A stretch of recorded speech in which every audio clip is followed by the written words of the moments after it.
Bom dia a todos, a paz do Senhor Jesus Cristo. Estamos em mais um vídeo, a verdade, a origem dos ensinamentos de Jesus Cristo, o Salvador de todos os homens. Vimos no último vídeo, irmãos, aquela espetacular situação a respeito de uma pessoa que não fazia parte do povo de Deus na época de Jesus Cristo.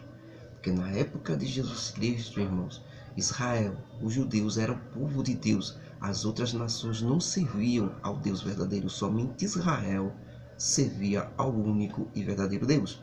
Por isso que Jesus Cristo foi enviado como Salvador primeiro para Israel. Depois foi passado para todos os homens quando Israel rejeitou.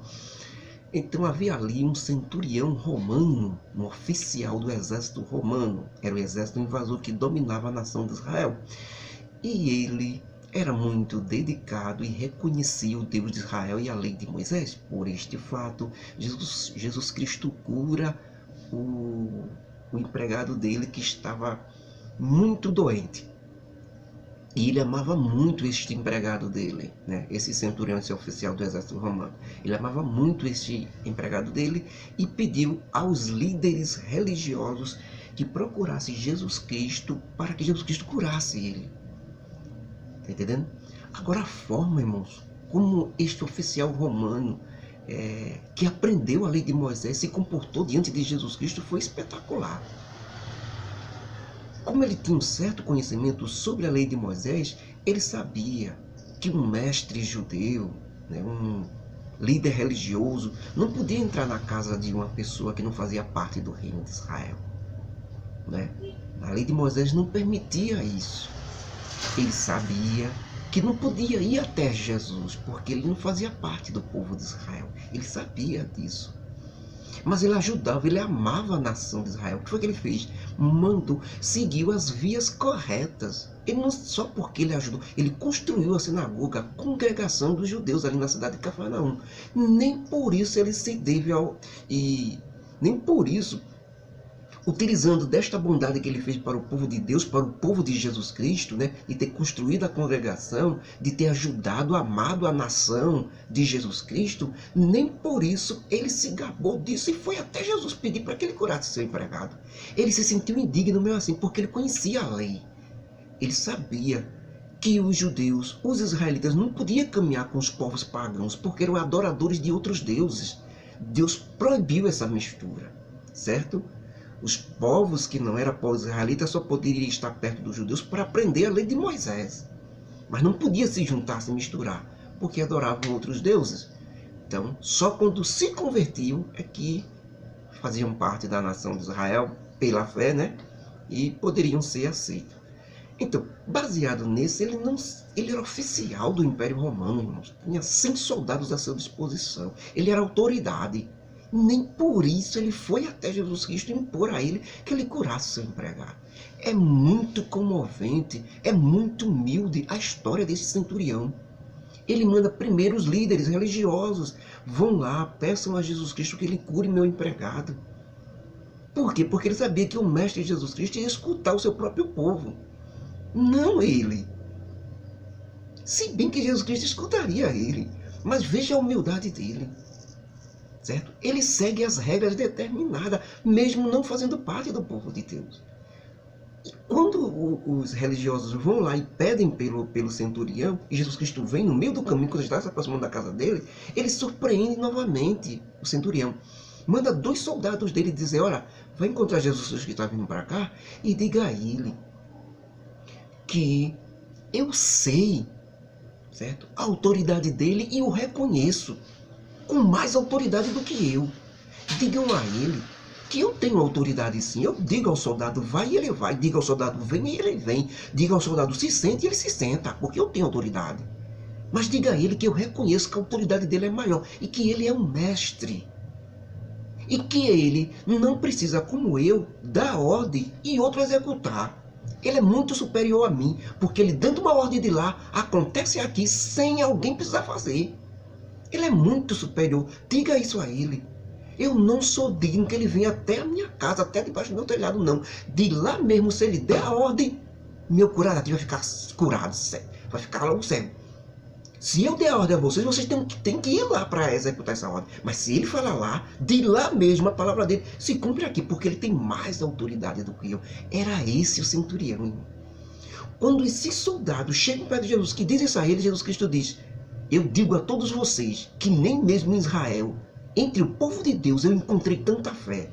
E é por isso que muitos que não são judeus, que não fazem parte do povo israelita, viram do Oriente, do Ocidente, de todas as partes do mundo e se sentarão na mesa com Abraão, Isaque e Jacó no reino dos céus. Depois ele se volta para os soldados dele e diga: vá e diga lá ao centurião que seja feito conforme a fé dele. Naquela mesma hora, o empregado do centurião se levantou. Quando os soldados chegam lá, já encontram o empregado dele servindo ao centurião, completamente curado. E o centurião olha para os soldados e pergunta: a que horas? Ele já sabia que Jesus tinha curado. Ele sabia que o empregado, quando se levantou curado, ele viu, foi Jesus. Foi Jesus, ele não teve dúvida. Quando o soldado chega perto dele, ele diz logo: a que horas foi que Jesus Cristo disse que meu servo curará? E o soldado disse: foi a tal hora. Foi nesse exato momento ele calculou: foi a hora que o meu empregado se levantou. Para a glória de Deus. E Jesus Cristo disse que assim como esse centurião, que não fazia parte do povo de Deus, muitos e muitos e muitos e milhares iriam se sentar na mesa com Abraão, Isaque e Jacó. Ou seja, nós hoje, todos aqueles que aceitaram Jesus Cristo e que não fazia parte do povo de Israel, que não faz parte do povo de Israel, não fazem parte da descendência de Abraão. Esse centurião é exemplo claro de quem nós somos, acreditando em Jesus sem mesmo ter visto. Ele pelo menos viu o centurião. Jesus Cristo disse que bem mais aventurado do que o centurião seríamos nós hoje. Por quê? Porque nós nunca vimos e cremos na salvação através de Jesus Cristo, como o centurião creu.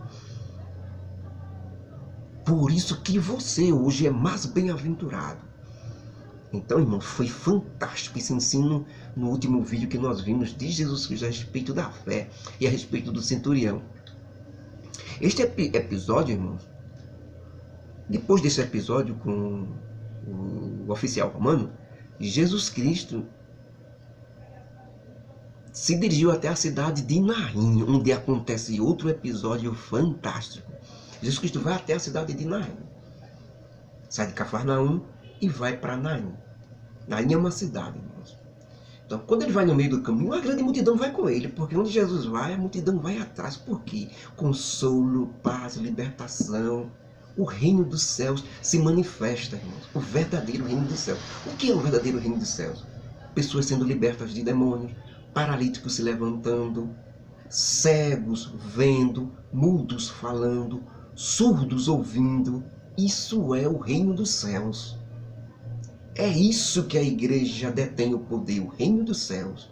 Libertação, cura, descanso, paz, tranquilidade e salvação para as almas. Reino dos céus não é dominar uma cidade, botar um bocado de irmãos para dominar uma cidade para dizer: aqui vai ser de Jesus. Não, a igreja não está para isso não, para dominar política, para dominar coisa não. A igreja está para dominar isso. Curar os paralíticos, libertar os que estão endemoniados, né? Curar os surdos, curar os mudos, abrir os olhos dos cegos. É para isso que a igreja está. Esse é o poder da igreja. E não política. Quer misturar as coisas? Deixa isso para as religiões. As religiões estão viradas dentro da política. Que fiquem. São religiões mesmo, certo? São denominações evangélicas mesmo, que fiquem dentro da política. Não tem problema não. Está no caminho delas. Não são denominações evangélicas? Não tem CNPJ? Agora a igreja do Senhor Jesus Cristo não, ela é separada. O trabalho dela é esse: libertar, curar, levantar. Essa é a igreja do Senhor Jesus Cristo. Então aquela multidão segue Jesus Cristo, está ali no caminho. Só que lá na cidade de Naim, irmãos, acontece um fato interessante. Um jovem, está acontecendo um cortejo fúnebre. Pelas ruas de Naim está caminhando um cortejo fúnebre. Um jovem morreu. O morto era um jovem, novo, que tinha perdido a vida, não sabemos como, a Bíblia não revela, e era o único filho de uma pobre viúva da cidade, ela já havia perdido seu esposo e agora perdeu seu único filho. Isto para a viúva, irmãos, era um desabor terrível. O fato era que ela estava prestes a passar necessidade, porque seu único sustento era este filho que acabou de morrer. Depois do marido, o filho era quem a sustentava. Então o desabor desta mulher era muito grande, duas vezes. Primeiro por ter perdido, três vezes no caso. Primeiro por ter perdido já o marido. Segundo por ter perdido o filho. E terceiro por ter ficado completamente desamparada. Viúva sem nada. Logo os credores vão chegar, vem chegando as dívidas, e ela completamente desamparada. Ela chorava demais, desesperada, irmãos. Havia muito choro dos parentes, das pessoas ali, dos amigos, né? E um fato interessante. Esta viúva e este jovem que acabou de falecer eram muito queridos na cidade de Naim. Eles tinham um bom testemunho. Todos os amavam e gostavam. Por isso a multidão era grande no enterro do jovem. Todos consolavam a viúva. Não chore, não chore, não chore. Mas ela desesperadamente chorava de contínuo. Não tinha ninguém que a sustentasse mais. Não tinha mais nada. Para ela o mundo acabou, desabou, escafedeu-se. Acabou-se tudo, a esperança, tudo morreu. O que ela esperava, irmãos, era a morte. Desespero tremendo. Então, nesse enterro, havia uma grande multidão também, porque tanto o jovem que morreu como a viúva eram muito benquistos na cidade. Gostavam muito deles, né? Acharam muita gente comovida com aquela situação da viúva agora. E do outro lado, saindo da cidade de Naim, estava esse cortejo fúnebre, né? Muita gente, mas era a morte que ia ali, né? Seguindo aquelas pessoas, tristeza, solidão, sentimentos de angústia, né? De sofrimento ali saindo. E vinha chegando, já perto dos portões da cidade de Naim, uma outra multidão, só que uma multidão completamente diferente. Era Jesus Cristo e seus discípulos e todos os seguidores que vinham acompanhando ele. Ali era a multidão dos milagres, da libertação, da cura, da festa, da alegria, da salvação de alma. Completamente diferente daquele cortejo que havia saindo na cidade. A Bíblia diz que eles se encontram nos portões da cidade, né? A multidão da vida, da paz, né? Da salvação, e a multidão que vem levando o jovem morto da tristeza, do fúnebre, né? Da morte, se encontra. Quando se encontram as duas, tanto uma como a outra para. Aquele cortejo, tudo, os discípulos de Jesus Cristo, a multidão que seguia Jesus, quando vê o enterro, completamente todos eles vestidos de luto, de preto, aquele cortejo, né? Aquela viúva chorando, desesperada, muita gente chorando, mas a viúva chorava mais forte, né? Todo mundo viu, quando todo mundo viu, aí parou, a alegria parou. Em respeito ao fúnebre, em respeito ao jovem que estava morto, né? Em respeito à dor e o sofrimento que aqueles outros estavam passando, eles pararam. Já os que estavam em sofrimento, em choro, em agonia, quando olharam a multidão de alegria, a multidão também pararam. Eles não esperavam aqui, uma outra multidão, só que completamente diferente deles. Houve aquele silêncio entre a multidão do choro e da tristeza do jovem morto. O único choro que ainda se escutava era o da viúva, da mãe do menino, do jovem morto, porque ela não parava, não havia nada que pudesse consolar aquela mulher. Os outros ainda paravam, mas ela ficou. Então aquele silêncio ali, diante daquelas duas multidões, uma na frente da outra, aquele silêncio, só se escutava o choro da viúva.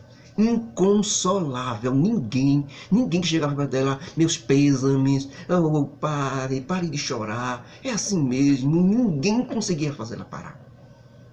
Então naquela multidão, somente o choro da mulher se escutava agora. E entre os choros da mulher, só se escuta passos de um homem. Quem é este homem? Jesus Cristo. Os passos de Jesus Cristo iam sendo ouvidos naquele silêncio, e o choro da mulher de um lado e os passos de Jesus de outro, se dirigindo até a mulher. Jesus Cristo chega até a mulher e diz: não chores. Pela primeira vez a mulher escuta um não chores completamente diferente. Quando Jesus Cristo diz não chorem, ela com a cabeça baixa chorando, contém o choro, levanta, olha para Jesus Cristo, espera. Por quê? Porque ela vai voltar a chorar de novo. Se não fosse que Jesus deixa ela agora e vai até o jovem morto. Os homens continuam andando, né? O enterro é como se fosse uma rede, irmãos. O caixão naquela época era uma rede, né? A rede com 2 paus assim, ficava uma parte do pau no ombro de uma pessoa e o final do pau no ombro da outra pessoa.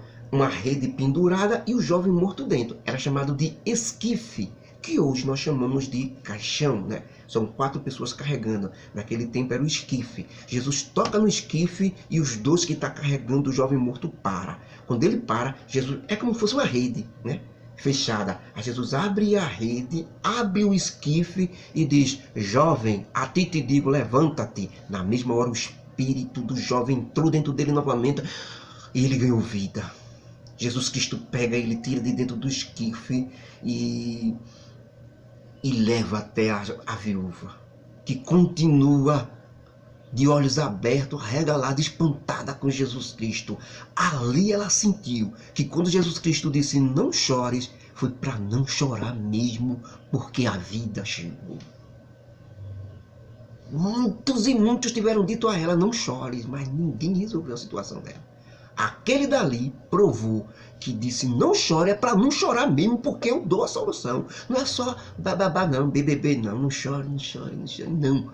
Não chore mesmo, porque eu sou a solução. Foi isso que Jesus Cristo mostrou para aquela mulher.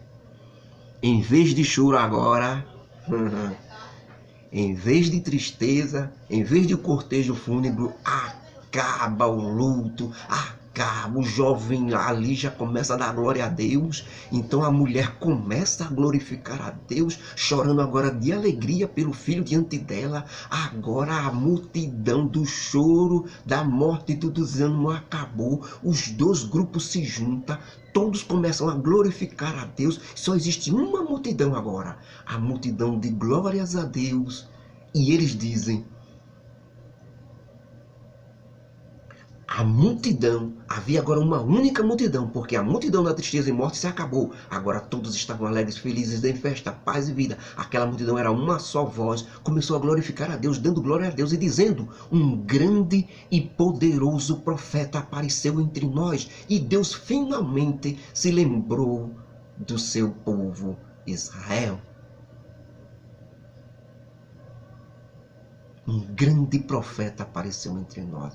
Ressuscitar um morto. Esse é Jesus Cristo. Esse é o reino dos céus. Libertação, vida, alegria para a viúva que estava desesperada, já entregue à morte também. Ela sabia que o desespero era para a morte mesmo. Não tinha mais o que fazer. Mas chegou o reino dos céus para ela. Esse é o reino dos céus, irmãos. Libertação, vida, paz. E festa.